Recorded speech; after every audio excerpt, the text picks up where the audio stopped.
Welcome back, ladies and gentlemen. I'm Dice Master Killer Mike, And I'm Dice Master Samurai Snoop. and today we are doing our award show. That's right. We're gonna do the statistical awards for our 2022 season. We basically were keeping track of 7 different categories. One was kills, deaths, attacks on the Monster Lord, how many times they were summoned, how many wins they got, how many losses they got, and how many MVPs they got for the matches. But before we start, we just like to thank you guys, the whole community, for giving us the motivation to keep this going, and we're looking forward to next season. Yeah, honestly, like we wouldn't be doing this if we didn't have such an awesome community around this. All the comments, all the people watching, everybody that joined our Discord, and you guys are all playing matches with each other. It's awesome to see. So yeah, if you wanted to check that out, it'll be in the comments below, the link will be in the description below. And yeah, without further ado, let's get to it. So in the first category, we are going to do the kill leader for the 2022 season.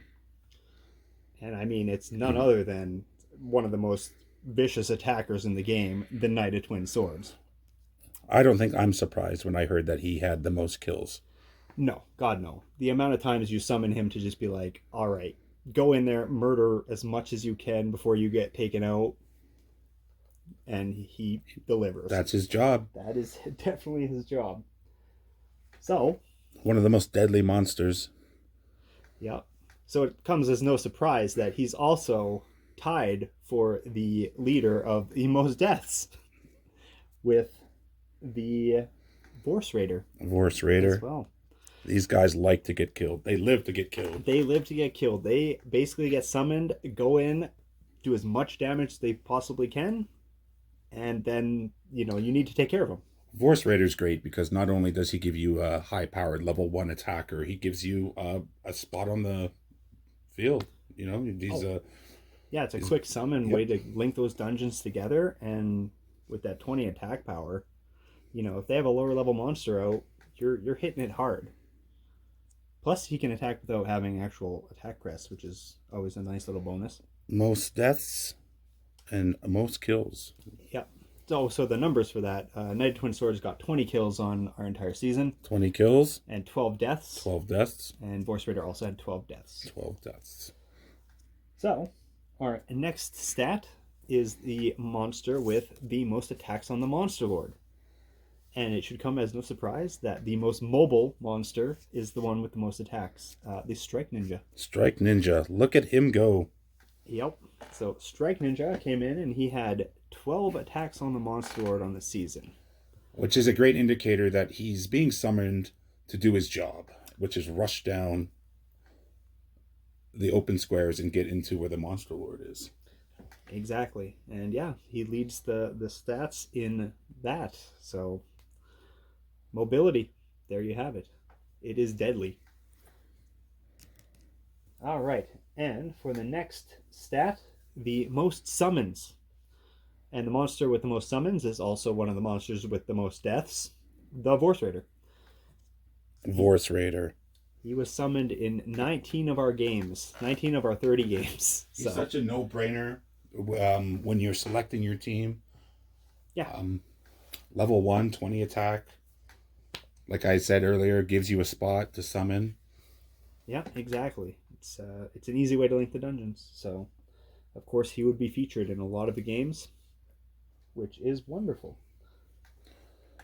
And then our stat for the most wins, the most winningest monster, which of course is the most summoned monster, the Vorse Raider. Look at him. He's just cleaning house. He's got 3 awards. Which just goes to show, you being able to link those dungeons and, go quick with a level 1 monster, it wins you games. So then our next stat is going to be the most losses. Now, I'm quite certain in a few of our videos we did mention a few of the stats that we were just kind of looking at, and we laughed because the Gator Dragon. Right. We mentioned after level 1 how much he lost. The Gator Dragon, which is the most cursed dragon, which is funny because he's not the curse of dragon. Yeah, exactly. Who also has the most losses in the game, tied both of them. So they both lost 10 times in the entire season. I think because we chose Curse of Dragon a lot in season 3 or level 3. He gets picked a lot. He got picked a lot and he ended up losing a lot. And Gator Dragon got the luck of the draw when we were doing the random teams, and he just could never deliver a win. And Curse of Dragon is such a great defensive option for anybody to pick up against your Monster Lord. So yeah, flying, decent stats, like good defense. But yeah, especially when you're going for him, there's a chance you can get a level 4. He's awesome. Yep. Which is funny that they were both, like, even Gator Dragon I think is a good solid choice for a monster. High defense, or not high defense, but he gets that extra defense. Lowers your opponent's attack when he gets attacked, and he's got 30 HP for a level 2 monster. He just couldn't win. They were both just cursed to dragons. Yeah. And finally, the final stat was our MVPs, and 2 ties for MVP. One was the Strike Ninja, who had the most attacks on Monster Lord, which definitely makes a lot of sense. And tied for the MVPs is Knight of Twin Swords, who had the most kills in the match. So if you're killing and you're cleaning up the Monster Lord, there's a good chance you're probably going to get the MVP at the end of the game. Exactly, which makes sense. So, yeah, and they both had 4 MVPs by the end of the season each. Which I'm shocked that it's actually not Blue Eyes or Gaia, because I thought we classed with them a lot more, and I thought they did a lot more work. So, yeah, and Blue Eyes and Gaia both ended up with only 3 MVPs. And I think it's because in the last season, Blue Eyes wasn't featured that much, considering he was banned a few times. And then Gaia just wasn't rolled in our random matches in the first couple seasons, so he wasn't able to get those MVPs. Well, there you have it, our stat leaders. That's right. Only 5 monsters. They all shared the stats together. Yeah. But that makes sense, right? Like, if you're being summoned a lot, you're probably going to die a lot, probably going to get a lot of kills. Multiple award nights for lots of these guys. Some of them share. Exactly. We'll have to share the title. These 2. The 2 curses. Yeah, the 2 dragons. And then you have Strike Ninja and these 2 Knight of Twin Swords, who are just powerhouses. And then the most winning monster. It's hard to watch your opponent pick either one of these 2. Oh, yeah.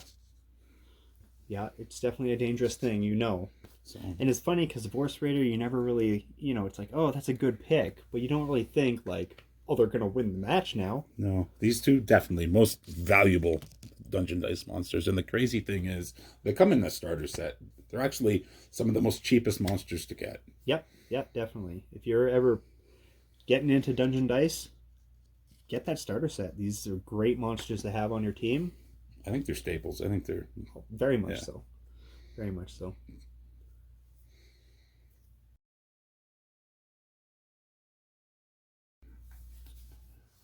One of the things we'd like to tease is a stat change for the Dark Magician. Dark Magician will now have an ability for 10 magic crests. It's the Mystic Box. The Mystic Box allows you to switch spots with a monster, killing it in the process. However, you can't switch places with a monster on a piece that is next to the Monster Lord. But anything else is fair game. One other stat change we'd like to tease is, of course, this is not a surprise to anybody, Magical Dragon. Yeah, that's right. Magical Dragon, when he uses his explosion ability, he is also destroying himself. It's a bomb going off. He doesn't get to survive it. He now takes himself out in the process, so you have to use it wisely. One shot, go. Exactly. Well, there you have it, ladies and gentlemen. Our stat leaders. We'd like to thank you all for watching. I'm Dice Master Killer Mike. And I'm Dice Master Samurai Snoop. This is the Dungeon Dice Dimension. We'll see you next season. It's coming very soon. You betcha. We'll see you then.